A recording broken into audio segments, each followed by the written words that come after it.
Oiga, y si usted tiene la bonita costumbre de cocinar, no solamente en Semana Santa, sino el resto del año, un menú especial que usted puede preparar en estas fechas y la mejor opción para adquirir lo que necesita y a los mejores precios, pues es la Central de Abasto. Y hay una forma muy sencilla y barata de llegar ahí. Mire usted.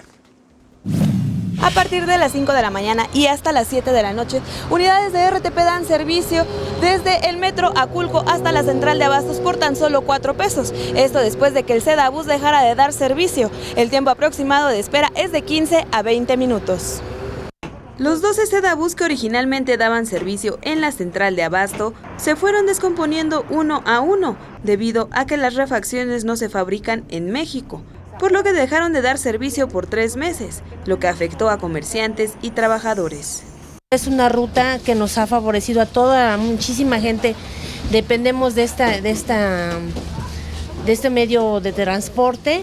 Aparte, fíjese, allá en Aculco donde salen, los microbuseros se drogan, hasta que se llena se vienen colgando la gente y no nos gustaba eso, entonces nosotros llegábamos tarde a nuestro trabajo. Dígamelo a mí que 3 meses no hubo Sedabús.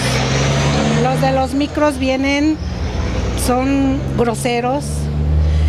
Nos decían, recórranse doble fila por favor, y media hora esperando ahí. A veces vienen oliendo a droga, groseros. Y pues gracias a Dios y pues con la ventaja de que no pago, pues más todavía, ¿no?